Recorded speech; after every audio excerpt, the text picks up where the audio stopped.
انہی کے اوپر ہی یہ صورتیں اتنی سخت وعید کرتی ہیں۔ کہنے کا مطلب یہ ہے کہ جن چیزوں کو معاشرے نے آج معمولی سمجھ لیا، اللہ رب العزت اس کے دین اور شریعت میں جو ہے یہ چیزیں معمولی نہیں ہیں۔ جیسے مال کا جمع کرنا اور صحیح جگہ خرچ نہ کرنا، بھوکوں کو کھانا کھلانے کی ترغیب نہ دلانا، یتیموں کا حق ادا نہ کرنا، مسکینوں کا حق ادا نہ کرنا، رشتہ داروں کا حق ادا نہ کرنا، یہ تمام چیزیں بہرحال اس میں شامل ہیں۔ ان چیزوں کو ہم تو بڑا معمولی سمجھتے ہیں کہ یہ تو کوئی بات ہی نہیں، یہ تو چلتا ہے، لیکن اللہ کے نزدیک یہ چیزیں بہت سخت گناہ کا باعث بنتی ہے، یہ کوئی مذاق نہیں ہوتی۔ تو اس بات کو سمجھنا انتہائی ہمارے لیے ضروری ہے، اور ان صورتوں سے ہم اپنا تزکیہ نفس جس کو کہتے ہیں، اپنے نفس کی پاکیزگی کے لیے ہم کوشش کریں، اور ان صورتوں کو بالخصوص پڑھنے کی ہم کوشش کریں۔ اسی سلسلے اور کڑی میں سورہ بلد کو انشاءاللہ عزیز میں آج آپ کے سامنے رکھوں گا، تاکہ اس صورت کے اندر بھی اللہ رب العزت نے کن چیزوں کا تذکرہ کیا اور کن چیزوں کے تعلق سے وضاحت کی، کن چیزوں کی طرف اشارہ کیا، اور ان امور وہ کام جن کو آج ہم نے بہت معمولی سمجھ کر چھوڑ دیا، ان کی طرف یہ صورت نے بالخصوص ایک کام کی طرف جو بہت اہم، اس کی ایک تھیم بھی کہہ سکتے ہیں، کام کی طرف اشارہ کیا، اور وہ ہے کھانے کھلانے کے تعلق سے۔ آئیے انشاءاللہ میں صورت آپ کے سامنے پڑھتا ہوں، اس کا ترجمہ آپ کے سامنے رکھوں گا، اور انشاءاللہ عزیز جو ہے پھر اس کے بعد ہم مختصر جو ہے ترجمے کے ساتھ اس کی تفسیر بھی رکھنے کی میں کوشش کروں گا۔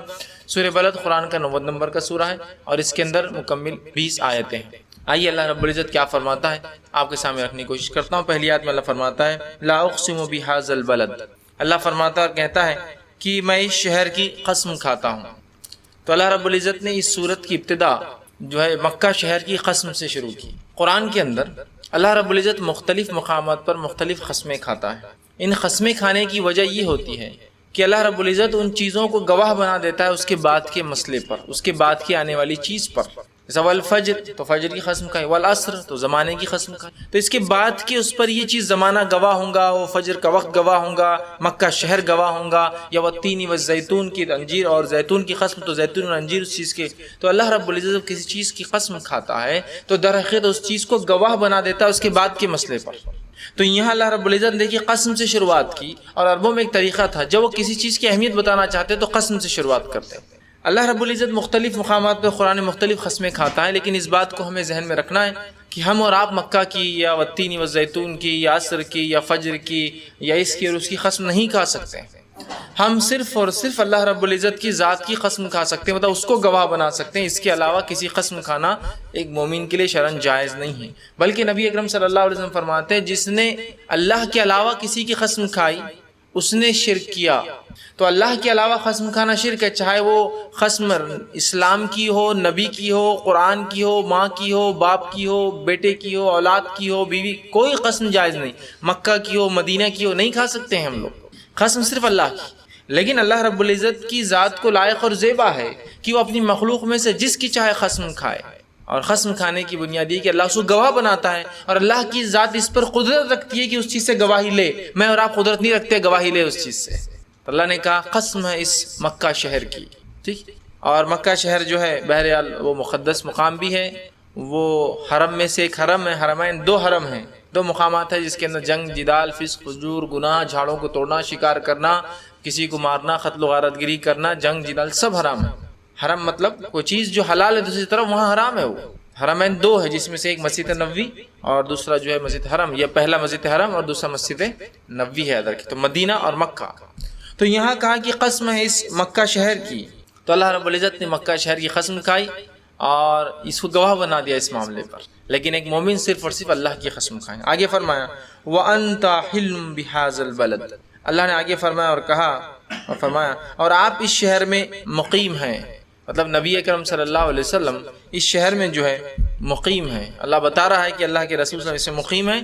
اس کی مفسرین تفسیر یوں بھی کرتے ہیں کہ آپ اس شہر کے رہنے والے ہیں اور بعد میں بھی آپ کو یہ شہر ملے گا یا آپ اس میں رہیں گے، ٹھیک کہ تو آپ صلی اللہ علیہ وسلم کچھ وقت زندگی کا جو ہے اپنے جو ہے مکے سے جو ہے ہٹ کر مدینے میں گزارنا پڑا، اور پھر بعد میں آپ نے مدینے کو ہی بہرحال پسند کیا اور وہیں آپ کی وفات ہوئی۔ لیکن یہ آپ کی پیدائش کا مقام تھا، مکہ آپ کی پیدائش کا مقام تھا، آپ اس شہر میں پیدا ہوئے تھے، آپ کو اس شہر سے بہت الفت تھی، یاد رکھیے بہت الفت تھی۔ لیکن بہرحال آپ نے اس کے بعد جو ہے ایک روایت میں جیسا کہ ہم جانتے ہیں کہ آپ صلی اللہ علیہ وسلم نے جنگ بدر میں جو مال غنیمت جو ہے ملا، اس مال غنیمت کو جب تقسیم کیا تو مہاجر صحابہ کو زیادہ دیا اور انصار کو کم دیا۔ تو اس میں سے ایک شخص اٹھا اور کہا اللہ کے رسول صلی اللہ علیہ وسلم انصاف کیجیے، اور یہ کہہ کر وہ چلا گیا۔ عمر ابن خطاب رضی اللہ عنہ نے کہا کہ اللہ کے رسول صلی اللہ علیہ وسلم کس طرح سے کہتا ہے، اور آپ نے فرمایا کیا تم مجھے انصاف کے بارے میں کہتے ہو؟ میں انصاف کروں؟ مطلب میں نہیں کروں گا تو کون انصاف کرے گا؟ بہرحال وہ چلے گی۔ آپ نے کہا کہ عمر چھوڑ دو اسے۔ عمر ابن خطاب نے کہا اللہ کے رسول سے قتل کر دیتا ہوں، کہا اسے چھوڑ دو، ورنہ لوگ کہیں گے کہ محمد اپنے ہی ساتھیوں کو قتل کرتا تھا۔ اس کی نسل میں سے ایک ایسی قوم آئیں گی جو اسلام سے ایسے نکلیں گی جس طرح سے تیر کمان سے نکل جاتا ہے، اور اسی کی نسل سے خارجی نکلے سب سے پہلے جو اسلام سے نکلے باہر، اسی لیے ان کو خارج کہا گیا، چونکہ تیر اسی طرح نکلتا ہے نا، وہ خروج کر جاتا ہے، نکل جاتا ہے، ایگزٹ کر جاتا ہے۔ اس کے بعد آپ نے فرمایا صحابہ سے کہ یہ میری آپ نے حکمت فرمائی کیا تھی؟ حکمت رسول اللہ کی یہ تھی، یہ تقسیم میں زیادتی اور کمی کی کہ مہاجر جو ڈیپینڈ تھے انصار پہ، ڈیپینڈنسی ختم ہو جائے۔ وہ آدھا کرے ہوئے تھے نا، انصار کا آدھا جو ہے مہاجر استعمال کر رہے تھے، تو مہاجر کو زیادہ دینے کا مقصد یہ تھا کہ یہ انڈیپینڈنٹ ہو جائے، اور انصار کو اگر کم بھی دیا جا رہا ہے تو وہ اپنی جو آدھا ان سے واپس مل جائے گا ان کو۔ لیکن یہ حکمت کو بہرحال وہ شخص جو ہے وہ سمجھ نہیں پایا، اور تب نبی اکرم صلی اللہ علیہ وسلم نے ایک بات اور کہی تھی کہ میں نے انہیں تو جو ہے مال زیادہ دیا ہے، اور میں تو اس شہر میں تمہارے ساتھ۔ مہاجر سے کہا کہ میں نے تو تمہیں مال دیا ہے زیادہ مہاجروں کو، اور اے انصار تمہیں کیا یہ پسند نہیں کہ میں تمہارے ساتھ ہوں، کہ میں تو تمہارے ساتھ ہوں نا، اگر مال ان کو دیا بھی تو میں نے۔ تو یہ بات ایک انڈیکیٹو تھی کہ آپ صلی اللہ علیہ وسلم نے کچھ نہ کچھ ارادہ کر لیا تھا کہ میں اب انصار کے ساتھ رہوں گا، مطلب میں مدینہ میں رہوں گا، کہ کہا کہ میں نے تو انہیں مال دیا، کیا تم اس سے خوش نہ ہو کہ میں تمہارے ساتھ ہوں؟ ٹھیک ہے، مال و دولت کے مقابلے میں نبی تمہارے ساتھ ہے۔ بہرحال تو اس سے ایک اشارہ تھا، لیکن بہرحال آپ اس شہر کے مقیم تھے، اس شہر کے آپ رہنے والے تھے، اور آپ کو اس شہر سے بہت بے انتہا محبت تھی نبی اکرم صلی اللہ علیہ وسلم۔ اس حد تک محبت تھی کہ جب آپ مکہ میں تھے اور نماز پڑھتے تھے، جو 17 مہینے نماز فرض ہونے کے بعد بیت المقدس کی طرف آپ نے نماز پڑھی، تو جب نماز پڑھتے تھے تو آپ یوں نماز پڑھتے تھے کہ کعبے کو بیچ میں لے لیتے تھے اور پیچھے کھڑے ہوتے تھے، اور بیت المقدس سامنے ہوتا تھا، مطلب آپ کا چہرہ کعبے کی طرف ہوتا تھا، اور کعبے سے اس طرف آپ ڈائریکشن کرتے جدھر بیت المقدس ہے۔ لیکن جب آپ مدینہ گئے تو مدینہ نارتھ میں ہے اور مکہ ساؤتھ میں تھا، کعبہ بیچ میں نہیں آ سکتا تھا، تو آپ ادھر جب نماز پڑھتے تو کعبہ نہیں تھا، تو آپ ہمیشہ بار بار نماز میں اپنی آنکھوں کو آسمان کی طرف اٹھاتے، اور ایک طرح سے دعا تھی کہ میرا کاش کہ میں اپنا چہرہ جو ہے کعبے کی طرف پھیروں، کعبے کی طرف پھیروں۔ تو اللہ نے بہرحال آیت نازل کر دی کہ ہم آپ کا چہرہ کے بار بار آسمان کی طرف اٹھائے جانا دیکھتے ہیں، اور ہم آج سے آپ کا قبلہ بدلتے ہیں، اور مسجد اقصیٰ کے بدلے آپ کا قبلہ مسجد حرام ہوں گا۔ اتنی آپ کو محبت تھی اس شہر سے اور اس گھر سے اللہ کی، تو کہا آپ اس شہر کے مقیم ہیں۔ آگے فرمایا ووالد وما ولد، اور قسم انسانی باپ اور اولاد کی۔ پھر اللہ نے یہ انسان کی قسم کھائی، باپ اور اولاد کی قسم کھائی، ٹھیک، مطلب انسان کی اللہ رب العزت نے قسم کھائی اور باپ اور اولاد کی قسم کھائی۔ جس طرح سے ایک انسان جو ہوتا ہے وہ اپنے بچے سے محبت کرتا ہے، اور باپ اور بچوں کا جو رشتہ ہوتا ہے یہ بڑا اہم رشتہ ہوتا ہے، تو اللہ رب العزت نے کہا ووالد وما ولد، اور اللہ نے قسم کھائی کہ باپ اور بچے کی، ٹھیک، کہ باپ اور اس کی اولاد کی اللہ رب العزت یہاں قسم کھا رہا ہے، مطلب ایک طرح سے انسان کی قسم کھا رہا ہے کہ خود انسان بھی اپنے خلاف روز قیامت اگر وہ اعمال برابر نہ کرے تو وہ گواہی دینے والا ہے۔ آگے فرمایا لقد خلقنا الانسان فی کبد، اور اللہ نے فرمایا اور کہا یقیناً ہم نے انسان کو بڑی مشقت میں پیدا کیا ہے، ہم نے انسان کو بڑی مشقت میں پیدا کیا ہے۔ مفسرین اس کی تفسیر میں اولاد کے وجود میں آنا، اولاد کے پیدا ہونے کی مشقتیں، اولاد کے دنیا میں آنے کی مشقتیں، اس کے بعد انسان کے بڑے ہوتے وقت مختلف زندگی کے مراحل کی مشقتیں، کمانے کی مشقتیں، دنیا کے اندر ایک اچھی روزگار، ایک اچھی روزی، اچھا گھر، وہ تمام مشقتیں جو دنیا میں انسان جھیلتا ہے رہنے کے لیے، وہ تمام اس سے مراد ہے۔ اللہ نے کہا لقد خلقنا الانسان فی کبد، کہ ہم نے انسان کو مشقت میں پیدا کیا، مطلب ایک طرح سے اشارہ ہے کہ ہم دنیا میں جو زندگی گزارتے ہیں یہ مکمل زندگی مشقت میں گزرنے والی ہے۔ تو اگر کوئی انسان دنیا میں رہ کر یہ کہے کہ مجھ پر مصیبتیں اور مشقتیں کیوں آتی ہیں، تو دنیا یہ مشقت جھیلنے کی جگہ ہے، اور ایک مومن کے لیے تو بالخصوص حدیث میں آپ نے الفاظ فرمائے کہ دنیا مومن کے لیے جو ہے قید خانہ ہے اور کافر کے لیے جنت ہے۔ تو قید خانہ تو بہت ریسٹرکشنز والا ہی ہوتا ہے نا، کیا کوئی انسان ایسا دیکھا جو قید خانے میں جا کر خوش ہے؟ ہاں، ایسا ہی انسان قید خانے میں خوش ہو سکتا ہے جس کی باہر جان کے لالے پڑے تو وہ کہتا ہے اندر جا کے بیٹھ جاؤ تو اچھا ہے، لیکن اس کے علاوہ تو کوئی عام آدمی قید خانے کو اچھا نہیں ہے نا۔ تو کہا کہ دنیا مومن کے لیے سجن ہے، قید خانہ ہے، ایک پنجرہ ہے، ایک جیل ہے، اور کافر کے لیے جنت ہے۔ تو ایک مومن کے لیے تو مشقت ہے، لیکن مومن اگر نہ بھی ہو تو دنیا انسان کے لیے مشقت کی جگہ یاد رکھی۔ ہے نا. تو بہت سارے لوگ مشقتوں پر پریشان ہوتے ہیں، تکلیفوں پر پریشان ہوتے ہیں. تو یہ دنیا جو ہے یہ جس کو کہیں گے دارالعمل ہے، اور عمل کے لیے مشقتیں لگتے ہیں، اور آخرت دارالجزا ہے، وہ بدلے کا ہے، وہاں کوئی مشقت نہیں ہوگی، کوئی کوششیں نہیں ہوں گی. تو ہم نے اللہ فرما رہا ہم نے انسان کو جو ہے مشقت میں پیدا کیا. تو یہ مشقتیں اس کی وجود میں آنے کی ہو سکتی ہے جو اس کے والدین اٹھاتے ہیں. یہ مشقتیں انسان کے خود پیدا ہونے کی ہوتی ہے کہ کس طرح سے انسان کتنی تکلیفوں میں اور کن کن جگہوں سے گزر کر پیدا ہوتا ہے، اور اس کے بعد جو اس کی تکلیفیں برداشت کرنا پڑتی دوسرے انسان کو. اس کے بعد اس کے پیدا ہونے کے بعد زندگی کے مختلف مراحل، جن مرحلوں سے وہ گزرتا ہے، تمام مراحل مشقت میں ہی یاد رکھیں. آپ کے لیے دیکھیے، ہم نوکری کے لیے مشقت ہے، حلال روزی آپ کر رہے ہیں اس کے لیے مشقت ہے، کتنے لمبے سفر، کتنی تکلیفیں انسان اس کے لیے اٹھا رہے ہیں. اسی طرح جو ہے کسی اچھے کام کے لیے مشقت ہے، اچھے رشتوں کے لیے انسان کے لیے مشقت ہے نا، اچھے کاروبار کے لیے انسان مشقت کر رہا ہے، اچھے مستی اور محلوں میں رہنے کے لیے انسان مشقت. تمام چیزیں زندگی کی مشقت، محنت ہے، کوشش ہے، اور بہت زیادہ اس کے اندر تکلیف ہے. یاد رکھیے. تو کہا کہ انسان کو ہم نے جو ہے مشقت میں پیدا کیا. آگے فرمایا اَيَحْسَبُ أَن لَّن يَقْدِرَ عَلَيْهِ أَحَدٌ، اور اللہ نے فرمایا اور کہا کیا یہ گمان کرتا ہے کہ یہ کسی کے بس میں نہیں ہے؟ کیا انسان کو ایسا لگتا ہے کہ وہ اللہ نے اسے مشقت میں پیدا کیا اور وہ کسی کے بس میں نہیں ہے، آؤٹ آف کنٹرول ہے، اس کو خود کا اپنا اختیار ہے، وہ کسی کے اختیار میں نہیں ہے، اس سے کوئی پوچھنے والا نہیں ہے سوال؟ تو اگر یہ ایسا ہے تو وہ غلط گمان میں ہے. اصل بولے تو یہ جو قرآن کا انداز بیان ہے، یہ سوال کے اندر خود جواب ہے. سوال کے اندر خود جواب ہے. جس طرح سے ایک انسان کبھی دوسرے سے وہ کرتا ہے، اور بچہ چھوٹا ہے اور بڑا اس سے پوچھتا ہے تم چھوٹے ہیں میں چھوٹا ہوں، ٹھیک، تو اس میں خود جواب ہے اس سوال کے اندر کہ تم ہی چھوٹے ہو، لیکن پھر بھی میں تمہیں سمجھانے کے لیے پوچھ رہا ہوں کیا میں چھوٹا ہوں یا تم چھوٹے ہو. ٹھیک، سمجھ رہا. تو اس میں خود کیا انسان یہ گمان کرتا ہے کیا اس پہ کوئی کنٹرول کرنے والا نہیں ہے؟ اس میں جواب ہے کہ ہاں تمہیں کنٹرول کرنے والا ہے کوئی. کیا تم یہ سمجھ رہے ہو کہ ایسا کرنے سے تم پولیس سے بچ جاؤ گے؟ تو اس میں جواب خود ہے کہ پولیس تمہارے پیچھے ہے، اس کا مطلب سمجھ رہے آپ. تو کیا انسان یہ گمان کرتا ہے کہ وہ کوئی کنٹرول نہیں ہے اس پر، کوئی گرفت اس پہ کیے ہوئے نہیں ہے، اور کیا وہ کسی کی بس میں نہیں ہے؟ ٹھیک ہے. تو یہاں بتایا جا رہا ہے کہ انسان ایسا گمان نہ کرے، ایسی سوچ نہ رکھے کہ وہ آؤٹ آف کنٹرول ہے. اور جب انسان یہ سوچیں گا میں کسی کے تابع ہوں اور کنٹرول میں ہوں تو اس کے اعمال الگ ہوں گے، اور جب وہ یہ سوچیں گا میں کسی کی تابع میں نہیں ہوں تو اس کے اعمال الگ ہوں گے. ایک مومن کی زندگی اللہ اور اس کے رسول کی شریعت کے تابع ہے، اللہ کی جو شریعت رسول کے ذریعے اس کے تابع ہے.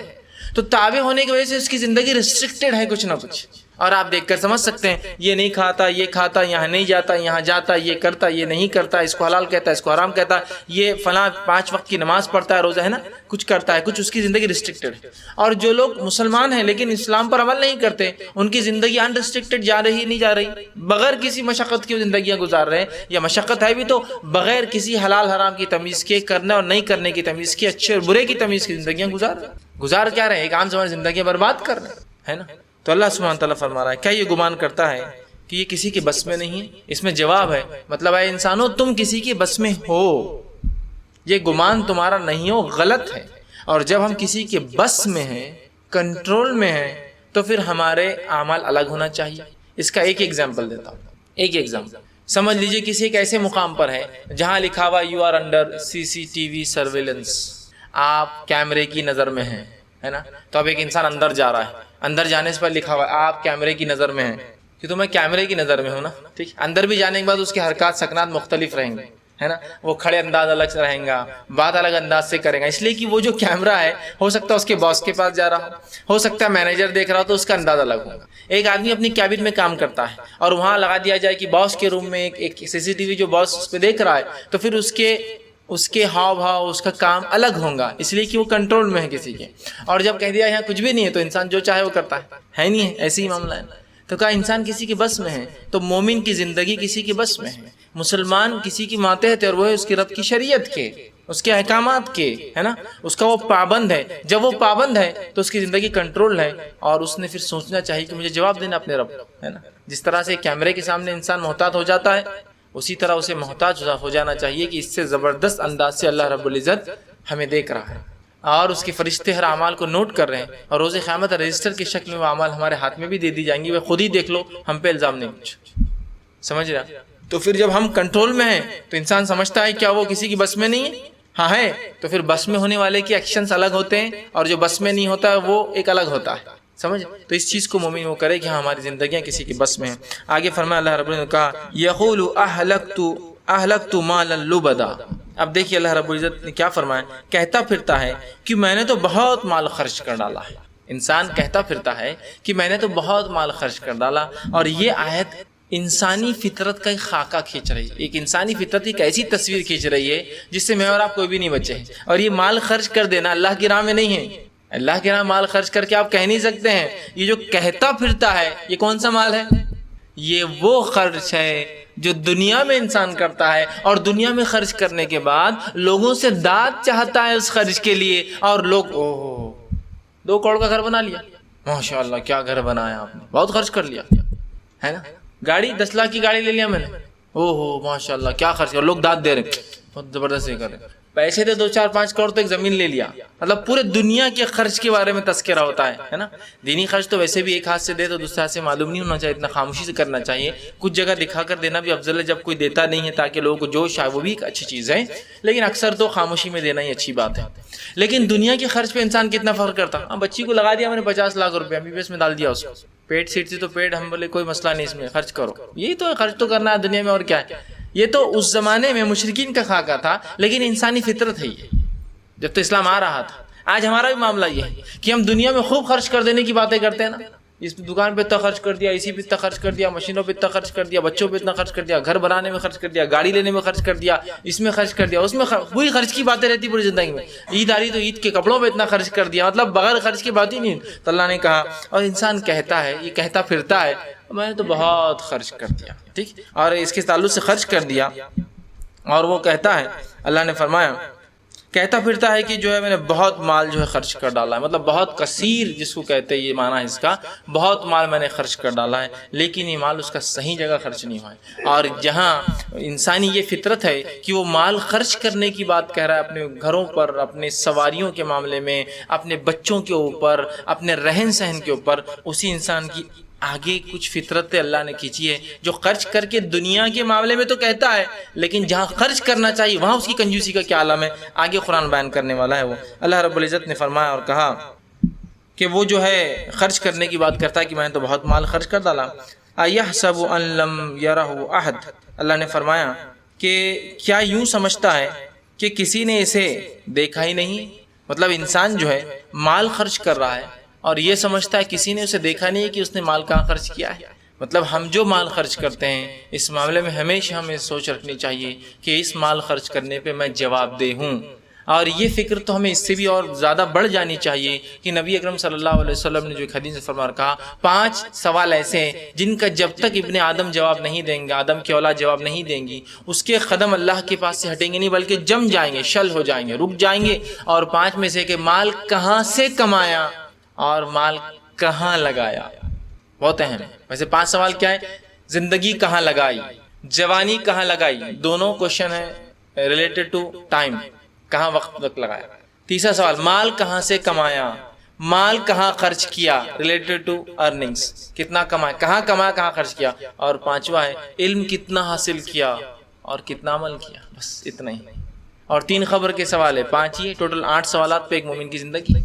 پرچہ 8 سوال پہ مشتمل ہے، 8 سوال اٹیمپٹ کرنا پڑیں گے، 8 میں سے ایک بھی رانگ نہیں ہو سکتا، اور پرچہ پورا لیک ہے، جواب بھی معلوم ہے آپ کو۔ پورا پرچہ ڈسپلے اور لیک ہونے کے بعد، پتہ ہونے کے بعد بھی کوئی فیل ہوتے سے زیادہ بدبخت تو کوئی ہو نہیں سکتا۔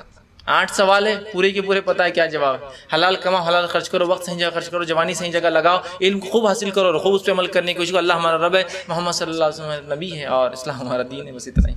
تو کہا انسان یہ سمجھتا ہے کہ کوئی اس کو دیکھنے والا نہیں اس مال کے خرچ پر، کوئی سی گرفت نہیں کرنے والا کہ دنیا میں وہ بے تحاشا مال خرچ کرتا ہے، جبکہ جہاں خرچ کرنا چاہیے وہاں اس نے ہاتھ روک رکھا ہے۔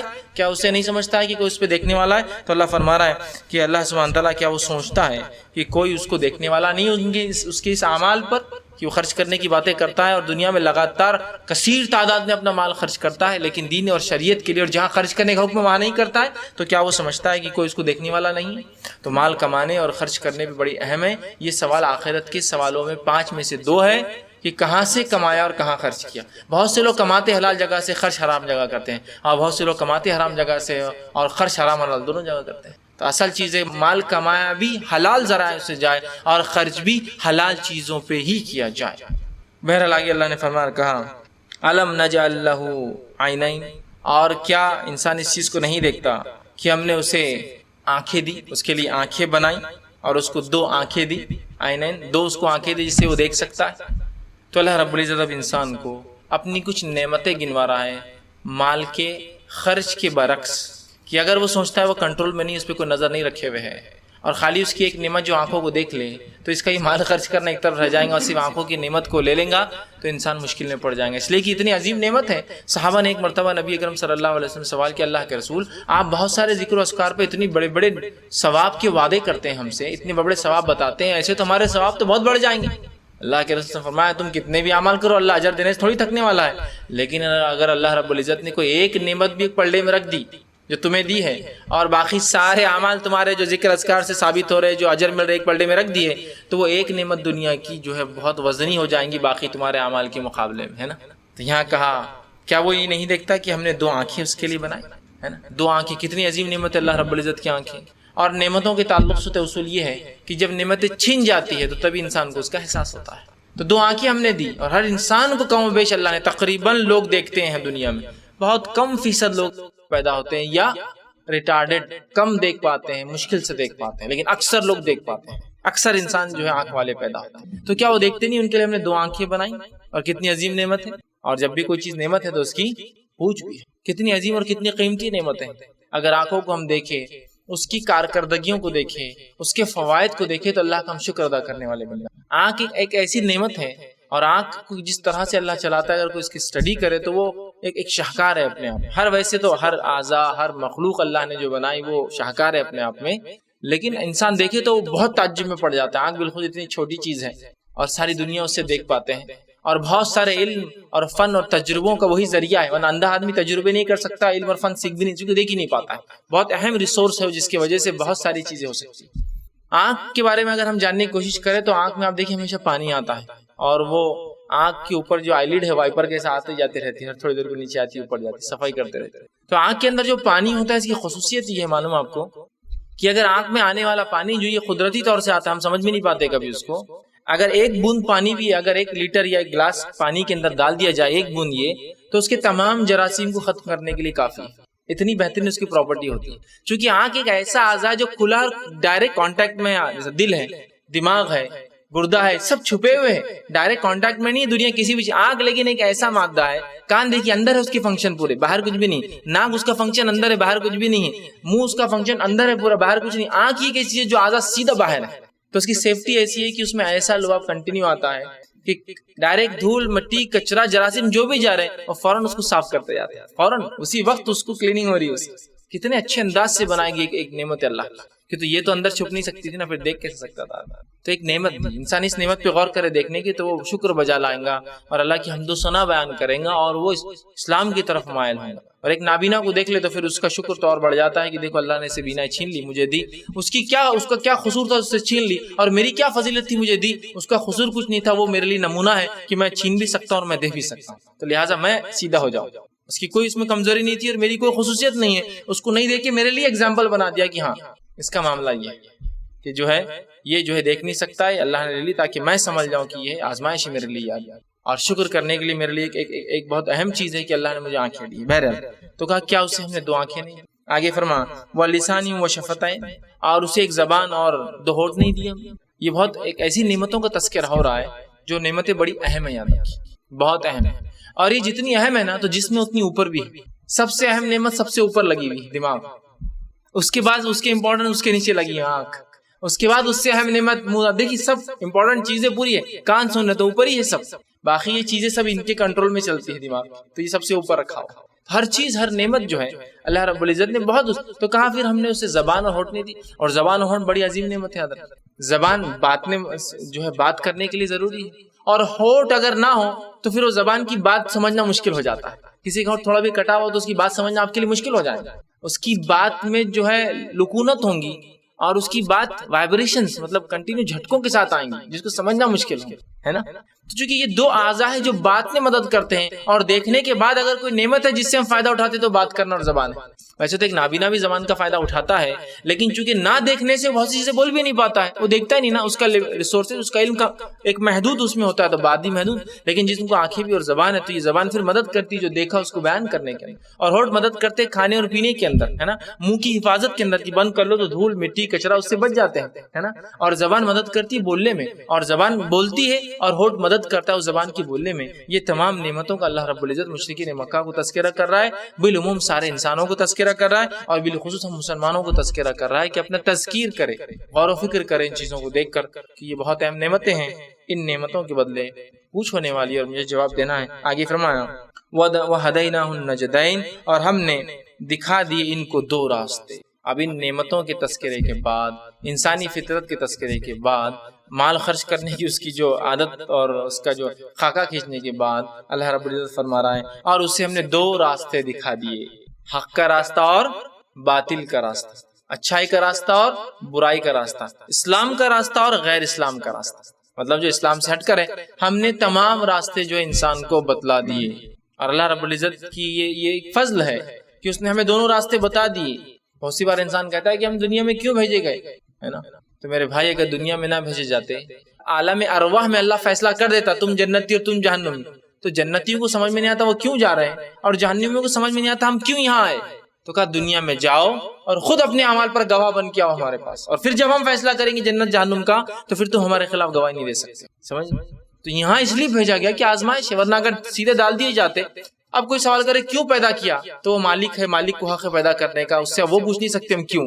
اب کیا بول رہا ہے وہ سننا ہے. مینوفیکچرر نے چیز بنا دی، چیز کو چلنا ہے، اب یہ نہیں پوچھ سکتی کیوں بنایا گیا. وہ مالک ہے، مالک کو کوشچن نہیں ہو سکتا. سمپل ہے، ایک دم سادی بات ہے، آپ بھی سمجھیں گے. لیکن اب مالک نے بنانے کے بعد کیا کرنا ہے، اس کے حکموں کا پالن کرنا ہے، اس کی آگیاؤں کا پالن کرنا ہے، وہ جو کہہ رہا ہے اس کے حکموں کو بجا لانا. اب یہ کام ہمارا ہے. تو کہہ دیا دنیا میں آئی تو دونوں راستے بتا دی، نعمت ہے. اگر دنیا میں چھوڑتا اور کہتا حق کو تلاش کر لو، تو میں سمجھتا ہوں ناممکن تھا انسان کا اور ایک بھی انسان کا کہ حق تک پہنچے. تو دونوں راستے بتا دیے، انبیاءوں کے ذریعے، رسول کے ذریعے، کتابوں کے ذریعے. جہاں حلال بتا دیا تو باقی حرام ہے اس کا مطلب، جہاں حرام بتا دیا تو باقی حلال ہے اس کا مطلب. جہاں یہ چیز احکام ختم ہو جاتا ہے تو اس کا مطلب اس کے برعکس وہ احکام ہوتا ہے. سب بتا دیا، دو راستے بتا دی، حق اور باطل کا، سچ اور جھوٹ کا، جو ہے ایمان اور کفر کا، اچھائی اور برائی کا، اجالے اور اندھیرے کا راستہ بتا دیا ہم نے کہ تم کیا کرنا، اور جنت کا اور جہنم کا راستہ بتا دیا. یہ کرو تو یہ، اور یہ کرو تو یہ. انسان کو یہ نعمتیں جسمانی دینے کے بعد ہدایت کی جو نعمت بھی دی کہ انہیں دونوں راستے بتا دیے. وَهَدَيْنَاهُ النَّجْدَيْنِ، اور انہیں دو راستے ہم نے بتا دیے، دکھا دیے دونوں راستے.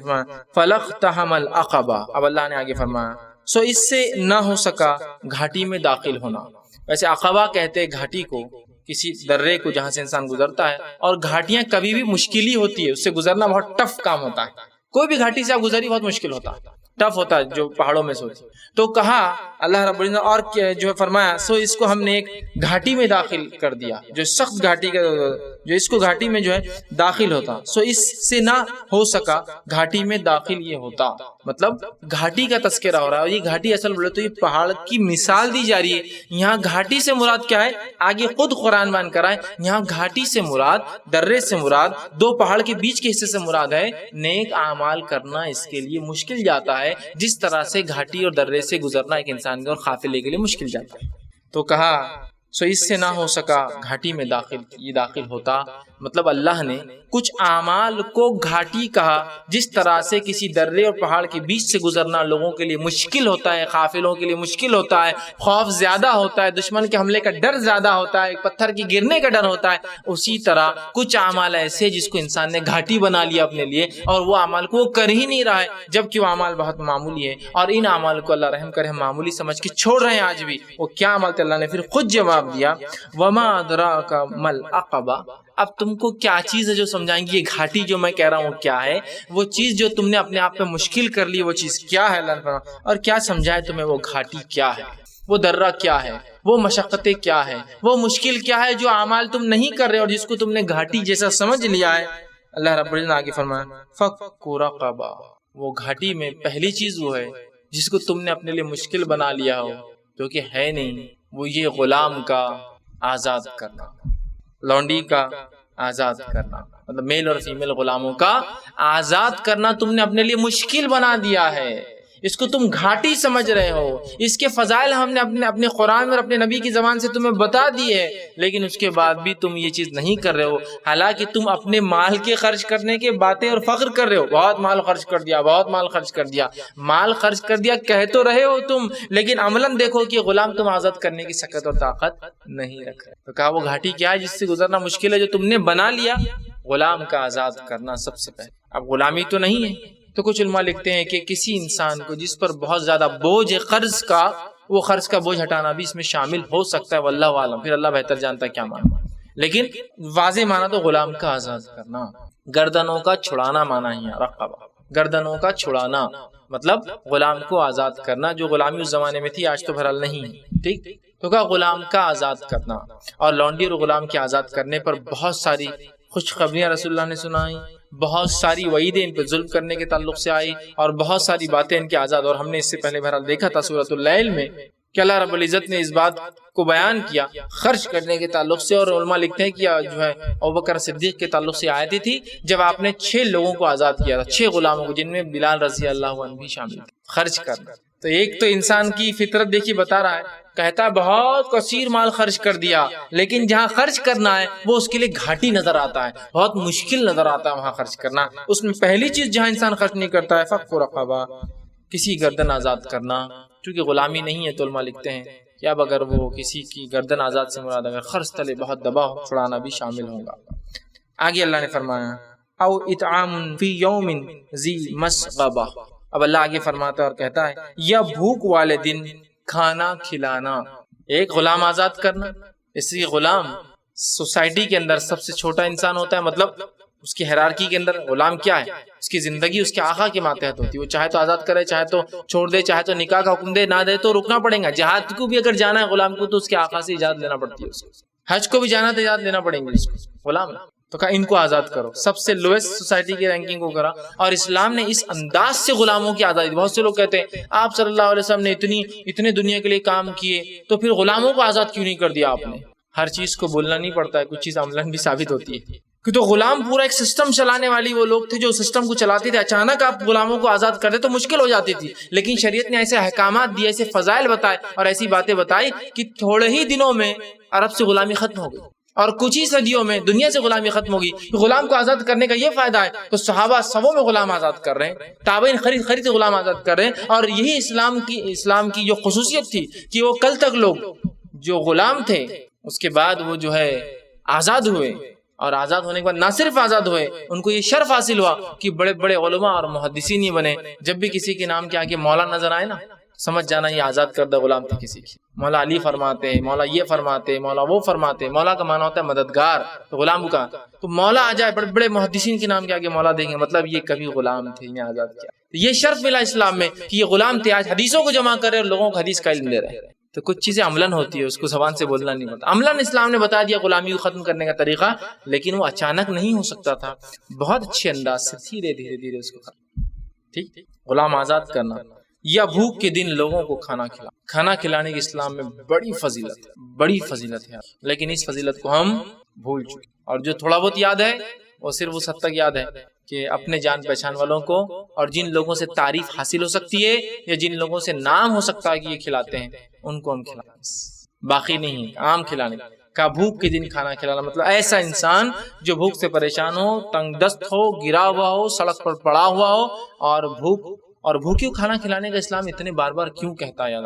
اس لیے کہ بھوک کے بعد موت ہے، تو یہ انسان سب سے قریب ہے موت کے، لہذا کہا اس کو سب سے پہلے بچاؤ، اور کھانے کی فضیلت اس لیے بتائی، کھانا کھلاؤ، بھوکیوں کھانا کھلانا، ننگے کپڑے پہنانے کی فضیلت بار بار آتی، کیوں؟ اس لیے کہ بھوک کے بعد موت ہے، اور بھوکیوں کھانا کھلاؤ سے مراد یہ نہیں کہ بھائی میرے شہر ہے، میرے بستی میں تو کوئی بھوکا نہیں ہے، اگر آپ کی شہر اور بستی میں کوئی بھوکا نہیں ہے تو نکلیے اس سے باہر اور بھوکوں کو تلاش کر کے کھلائیے، اس لیے کہ ہم مسلمان ہیں، یہ حکم تو ہمارے لیے قیامت تک کے لیے، بھوکوں کھانا کھلاؤ۔ تو اگر میرے ملک میں بھوکا نہیں ہے، میری بستی میں نہیں تو بازو کی بستی میں نہیں تو بازو کا شہر، بازو کے شہر میں تو بازو کے ملک میں میں تلاش کروں گا۔ اور آج ہم دیکھتے ہیں انسانیت کہ ایک بڑی تعداد صرف بھوک سے مر رہی، ہر روز مر رہی، بھوک سے مر رہے لوگ. معلوم آپ کو؟ میں نے کبھی نہیں سنا لوگ بھوک سے مر رہے. بھوک سے لوگ مر رہے ہیں. کیا ان افریقی ممالک کے حالات آپ کے سامنے نہیں ہیں؟ جن ممالک کو ہم نے کالے اور گورے کی تمیز کی وجہ سے، فرق کی وجہ سے پچھڑا ہوا، تنگ دست، جنگلی اور کیا کیا کہہ کر چھوڑ دیا، وہ تمام کے تمام ہمارے بھائی کہیں نہ کہیں جو مر رہے ہیں بھوک کی وجہ سے. لیکن افریقہ ایک ایسا ملک ہے، ایسا کانٹیننٹ، ایسا بر اعظم ہے. اگر کسی بر اعظم کو مسلم بر اعظم کہہ سکتے تو افریقہ ہی ہے. صرف 22 مسلم ملک ہے افریقہ کے اندر. اگر کسی کانٹیننٹ کو اونلی مسلم کانٹیننٹ کہہ سکتے تو افریقہ ہے. لیکن ایک سسٹمیٹک طریقے سے اس کو برباد اور اس پر ظلم کیا جا رہا ہے، اور لوگوں کو بتایا افریقہ بولتے سب سے گھنونا، سب سے برا. لیکن یہی افریقہ ہے جس کے اندر مصر بھی ہے، ٹونیشیا بھی ہے، لیبیا بھی ہے، الجزائر بھی ہے، سوڈان بھی ہے، ایریٹریا بھی ہے، نائجیریا بھی ہے، جبوتی بھی ہے، اور ایک فہرست ہے، کانگو ہے، زائر ہے، تنزانیہ ہے. یہ سب مسلم ممالک ہے. 22 مسلم ملک ہے اس کے اندر، اور لوگ بھوک سے مر رہے ہیں. ایسے حالات بھی بہرحال ہم دیکھ رہے ہیں کہ صرف مر نہیں رہے، لوگ انسانوں کو کھا جا رہے ہیں. لاکھوں کا مجموعہ ایک میدان میں رہ رہا ہے، کھانے میں کچھ نہیں ہے، اور دنیا صرف دیکھ رہی ہے. اس لیے کہ دنیا چاہتی ہے کہ تھرڈ ورلڈ کنٹریز ہے، یہ ناقص اور بیکار قوم ہے، یہ رہیں گی تو یہ آگے چل کے بوجھ بنیں گی. سسٹمیٹک طریقے سے ان کو دنیا سے ہٹایا جائے. سمجھ رہے ہیں بات؟ لیکن آج ہمارا کوئی ان کی طرف خیال نہیں. کسی بہرحال ہم جب کھلانے کا مزاج چھوٹے لیول پہ رکھیں گے تو ایک مزاج بڑے لیول تک رہیں گا. یہ فطری چیز ہے. جیسا ایک قوم نے کھانے کے اس اسلامی حکم کو بہت مضبوطی سے جو ہے پکڑ لیا. وہ کون سی قوم ہے؟ آپ کو اگر مثال لینا ہے تو سکھ لوگوں کو لے لیجیے. انہوں نے کھانے کے اس نظم کو کھلاؤ کھلاؤ کو اتنا مضبوط پکڑ لیا کہ اگر کوئی ایسی ٹرین جو پنجاب کی طرف جاتی ہو تو وہ جہاں جہاں رکیں گی اور جہاں جہاں پنجابی کمیونٹی ہوں گی وہ برابر لا کر پوری ٹرین والوں کو کھانا کھلائیں گے. کھلاؤ کھلاؤ کھلاؤ.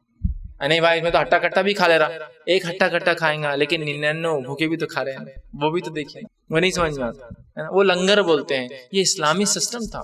نبی اکرم صلی اللہ علیہ وسلم لوگ آپ کے پاس کھانے بھیجتے اور آپ تقسیم کرتے اس کو. غریب آ کے بیٹھ جاتے، آپ ان کو کھانے تک. کوئی کھجور لا رہا ہے بھائی ان میں بانٹ دو، یہ غریب آئے. کوئی فلاں لا رہا ہے ان میں بانٹ دو، یہ فلاں ہے. کوئی ننگے لوگ آ کے بیٹھے، آپ بولے کپڑا لاؤ ان کو دے دو، چلو آپ وسیلہ بن. اور ایک چھوٹے سے لے کر ایک بڑے لیول تک ایک سسٹم تھا. آج ہم مکمل طور سے سسٹم کو بھول، اور بھوکے کو کھانا کھلانے سے کیا ہوتا ہے آپ نہیں سمجھ سکتے. کتنا اہم اور کتنی بڑی انسانی خدمت ہے. یہ کھانا کھلانا ایک ایسی چیز ہے جس کی اہمیت ہم نہیں سمجھ سکتے. یہ انبیاءوں کی فطرت ہے، صفت ہے کہ ابراہیم علیہ السلام کے پاس 2 مہمان آتے ہیں، آپ فوراً جا کر کھانے کا انتظام کریں. یہ صفت ہے انبیاءوں. نبی اکرم صلی اللہ علیہ وسلم لوگوں کو کھانا کھلاتے تھے. حضرت علی فرماتے کہ لوگوں پہلے احسان کرو اور پھر انہیں اسلام کی دعوت دو، اور احسان کے بدلے آپ پہلے کھانا کھلاتے تھے اور پھر اسلام کی دعوت دیتے تھے. بہت اہم ہے کھانا، معمولی مت سمجھیے کھانا کھلانا. آپ کھانا کسی کو بھی کھلائیں گے، مسکین تو حقدار ہے، غیر مسکین کو بھی کھلائیں گے نا تو آپ کا قائل بن جائیں گا، قائل بن جائیں گا، جھک جائیں گا آپ کے سامنے. تو کہا کھانا بھوکے کو کھانا نہیں کھلاتے. یہاں تو مجبور کا تذکرہ ہو رہا ہے، عام آدمی کا نہیں. بھوکے کو کھانا کھلانا اس لیے کہ بھوک کے بعد موت ہے.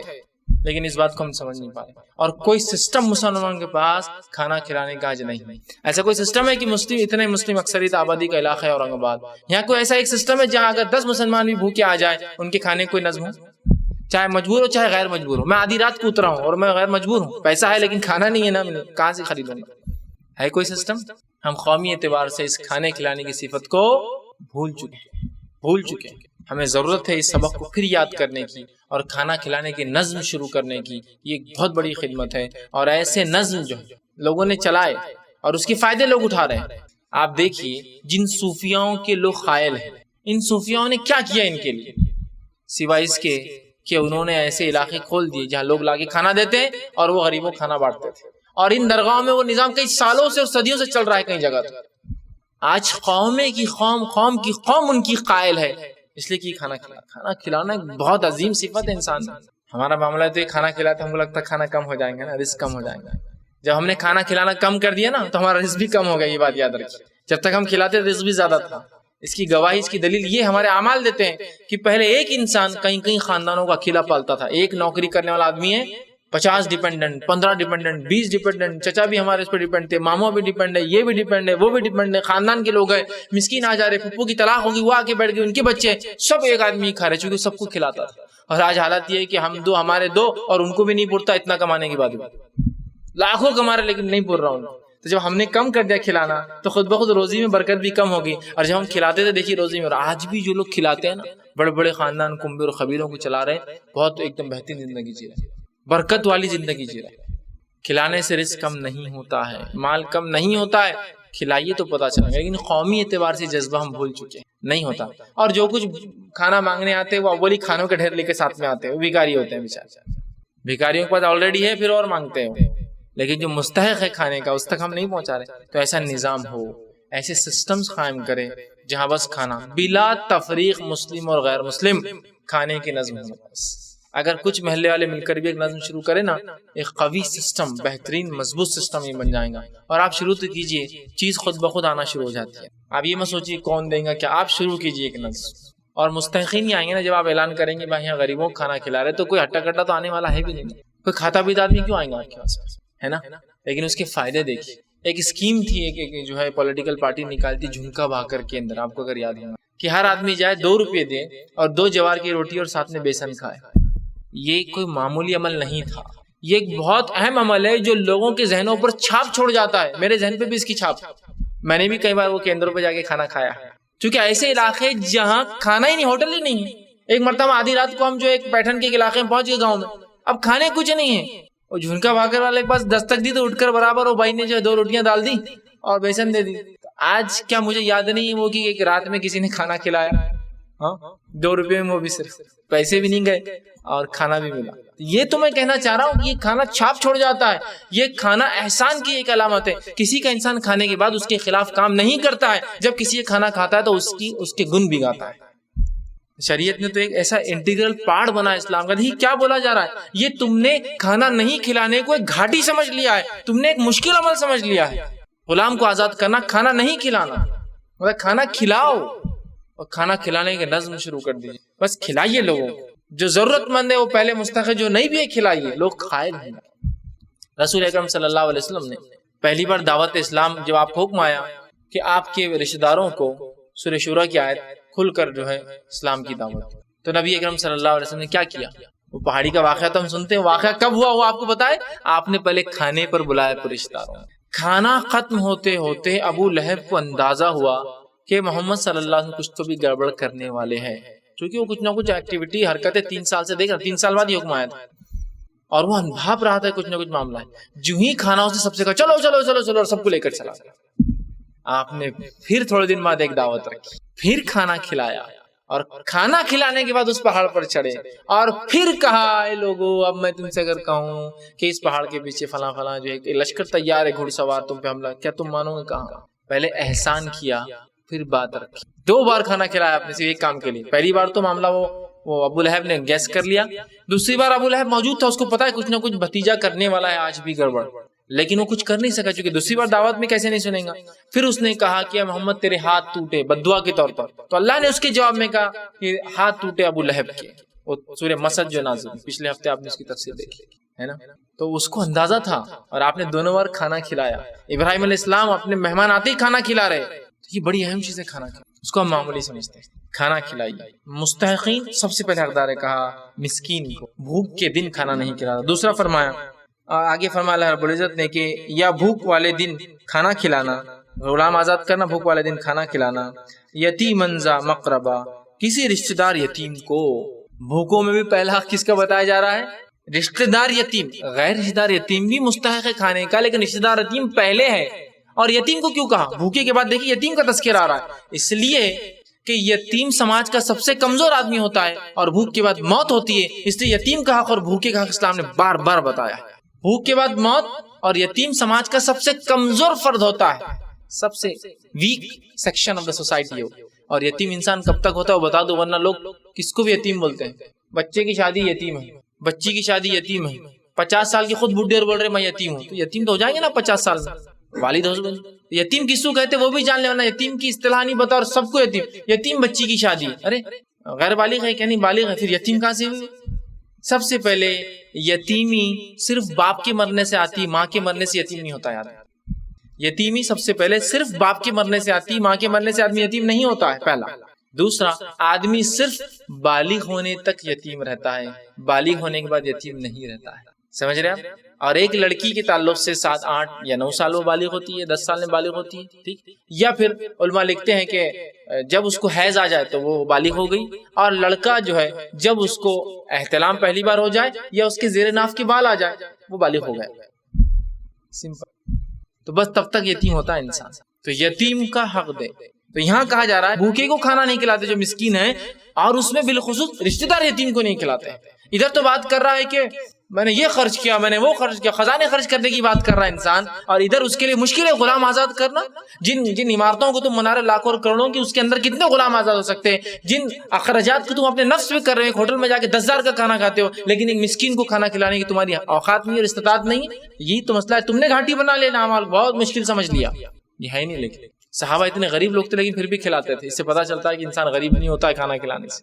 تو کہا یتیم، اگر کھانے کی بات ہو تو رشتہ دار یتیم بہت حق ہے اس کا کھانے کے معاملے میں۔ پھر آگے فرمایا او مسکین ذا متربہ، یا خاکسار مسکین بہت غریب آدمی، کھانا کھلانے میں پہل کیجیے، کھانا کھلائیے یتیم کو جو رشتہ دار ہو، یتیم جو غیر رشتہ دار ہو، مسکین جو خاکسار ہو، بھوکا ننگا پڑا ہوا، لیکن ہم کو کبھی رحم نہیں آتا۔ ہم لوگ کمنٹ تو کرتے ہیں یار ایک آدمی کنڈی میں بیٹھ کے کھانا کھا رہا، کنڈی میں کچرا چن کے کھاتا ہے، یہ سوچ نہیں ہوئی کہ بھائی کل سے میرے گھر آ کے لے چل جا تو ایک ٹائم کا کھانا، تو وہ کچرے میں چن کر کھاتا ہے۔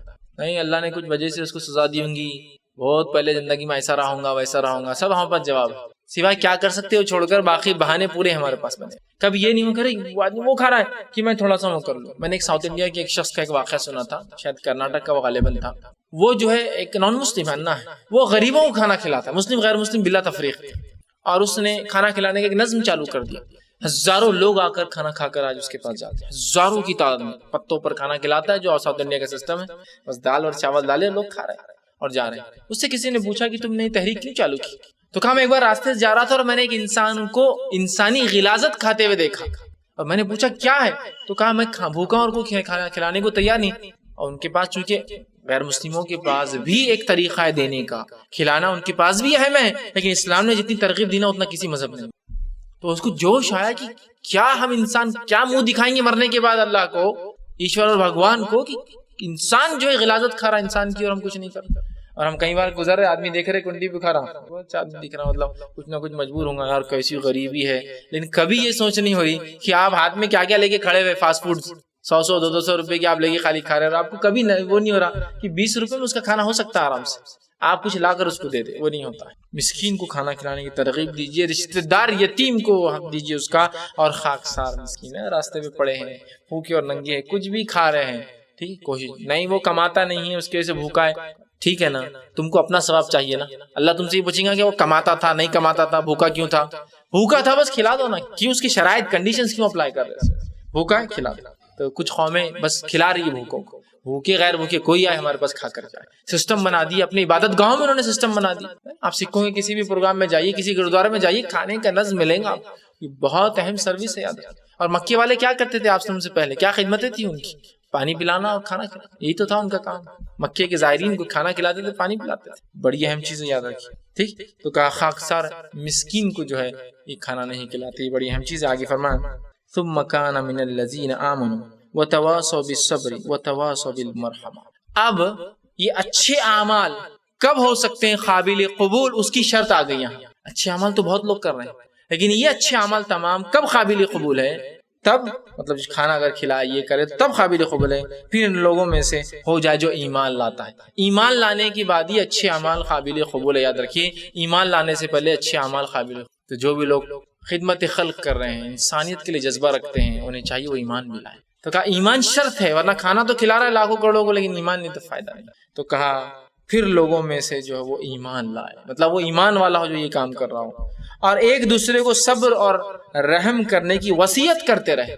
صرف ایمان نہ لائے، صبر کرے، ایمان لانے بڑی تکلیف ہے، اور ایک دوسرے کو وصیت کرتے رہے رحم کی اور صبر کی، کہ رحم کرو ایک دوسرے پہ، صلہ رحمی کرو، تعلقات کو جوڑو، انسانوں پر رحم کرو، اور صبر کرو جو تکلیف اس میں آتی ہے۔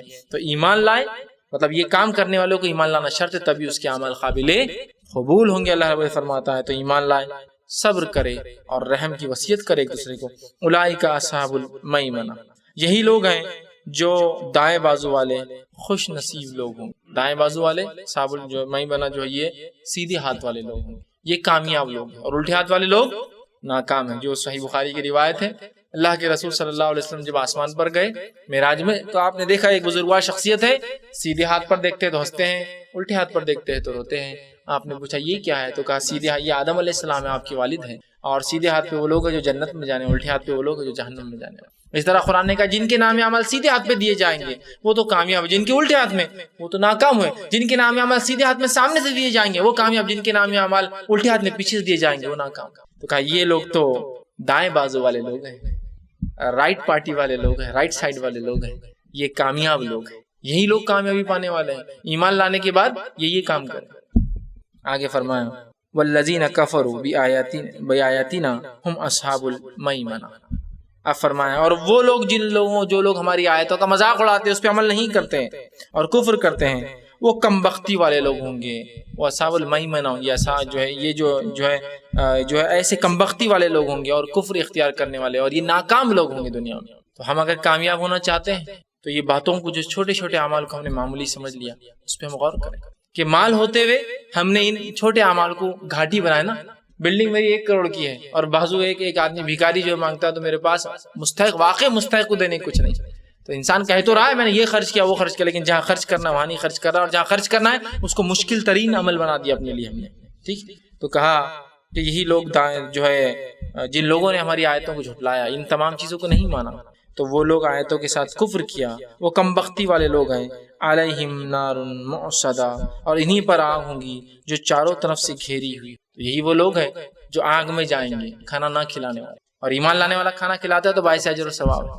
دیکھیے نا، ایک کھانا کھلانے کے اوپر پوری تھیم ہے، اور اس پر جو ہے جہنم کے وعید آ گیا ہے، صرف ایک کھانا، اس کو معمولی سمجھ رہے ہیں، ایک مال جمع کرنا نہ خرچ کرنے وعید آ گئی جہنم کی، ہم دیکھ رہے ہیں۔ تو یہ چھوٹی چھوٹی صورتیں بہت اہم ہیں اور بہت ٹارگٹ اورینٹڈ ہے، بالکل ایک مقصد کے تحت، اور ایک ٹارگٹ اور ایک مقصد کو لے کر چلتی ہے اور اسی کے جواب میں آتی ہے۔ تو کھانا کھلانے کو ہم معمولی نہ سمجھیں، یہ تو جہنمی لوگوں کی صفت ہے جو کھانا نہیں کھلاتے ہیں، بھوکوں کو، رشتہ دار یتیم مسکین کو، یتیم کو، اسی طرح خاکسار لوگوں کو جو بھوکے اور ننگے اور پریشان ہیں، کھلانے کا ایک مزاج بنا اپنے اندر اور لوگوں کو خوب سے خوب کھلائے۔ ایسا نہ ہو کہ ہم کہیں پکڑ نہ ہو جائے صرف کھانا نہ کھلانے کی وجہ سے۔ یہ بڑی اہم بات ہے، یہ بڑی اہم بات ہے، اور صحیح مسلم کی ایک روایت، صحیح حدیث ہے، اللہ رب العزت روز قیامت کچھ لوگوں سے پوچھیں گا اے ابن آدم میں بھوکا تھا، تو نے مجھے کھانا نہیں کھلایا۔ انسان کہیں گا اللہ تو کیسا بھوکا ہوں گا اور تجھے کھانا میں کیسے کھلاؤں گا؟ تو کہا فلاں شخص آ کر میرے نام سے تجھ سے سوال نہیں کیا تھا کھانے کا، تو نے اسے کھانا نہیں کھلایا۔ اللہ نے اس کو کھانا نہیں کھلانا، مجھ کو کھانا نہیں کھلانے کی بات کی۔ اے ابن آدم میں تیرے پاس بھوکا ہے، تو نے مجھے کھانا نہیں کھلایا۔ انسان پوچھیں گے اللہ تو کیسے بھوکا ہو سکتا ہے، تجھے کیسے کوئی کھلا سکتا ہے، تو دنیا کو کھلاتا ہے، تو رزاق ہے۔ اللہ کہیں گا ایک بھوکا آیا تھا نا میرے نام سے مانگ رہا تھا، تو نے اسے نہیں کھلایا۔ لیکن سمجھ رہے ہیں بات، کتنی اہم باتیں اس حدیث سمجھ میں آ رہی ہے۔ یعنی اس سے ہرگز یہ مانا ہے کہ اللہ بھیس میں آئیں گا فقیر کے اور مانگ کے لے جائیں، جس طرح سے کچھ لوگوں کا عقیدہ، یہ فالتو بات ہے۔ یہاں اللہ کی مخلوق آ کر آپ سے مانگ رہی ہے اور اللہ جواب پوچھیں گا کہ میں آیا تھا، مطلب وہ آدمی آیا تھا، میں نے حکم دے دیا تھا اپنی کتاب میں مسکینوں کو کھلاؤ، بھوکوں کو کھلاؤ، پھر تو نے کیوں نہیں کھلایا؟ سمجھ رہے ہیں بات کو؟ تو یہ بڑی اہم چیزیں، تو کھلائیے لوگ، جتنا ہو سکتا آپ کھلائیے، کھلانے سے کمی نہیں آئیں گی۔ اس کے بہت سارے دنیاوی اور کئی اخروی فائدے، اور بہت سارے دنیاوی اور اخروی نقصان، تو سیدھا جہنم کے وعید آ گئی نا، جو مسکین کو کھانا نہ کھلائے، مال جمع کر رہا ہے، تعریف لے رہا ہے لوگوں سے کہ کیا میں نے بلڈنگ بنا لیا، دنیا کے خرچ کی بات کر رہا ہے، اور وہاں اس کے لیے وہ چیز جہاں خرچ کرنا ہے وہ گھاٹی بنی ہوئی ہے، بہت مشکل کام ہے، پہاڑ پہ چڑھنا ہے اس کو لے کر۔ ایسا مت کیجیے، اپنے جو آپ کماتے ہیں اس رزق کو اللہ کی راہ میں خرچ کرنے کی کچھ ذرائع بنائیں، جن میں بالخصوص مسکینوں کا حق، بالخصوص اس میں کھانے کھلانے کچھ نہ کچھ نظم ضرور کرنے کی بہرحال کوشش کریں۔ اسی پر اپنی بات کو میں ختم کروں گا۔ اللہ رب العزت سے دعا ہے کہ اللہ سبحانہ تعالیٰ جو کچھ کہا سنیں گے اسے عمل کی توفیق عطا فرمائے۔ ہم تمام کے لیے جو ہے جو کچھ صفت اللہ اپنے مومن بندوں میں چاہتے ہیں ان صفتوں کو پیدا کرنا آسان کریں، جب تک ہمیں زندہ رکھے، اسلام اور ایمان پر زندہ رکھے، خاتمہ ہمارا ایمان پر ہو۔ آخر دعوانا الحمد للہ رب العالمین۔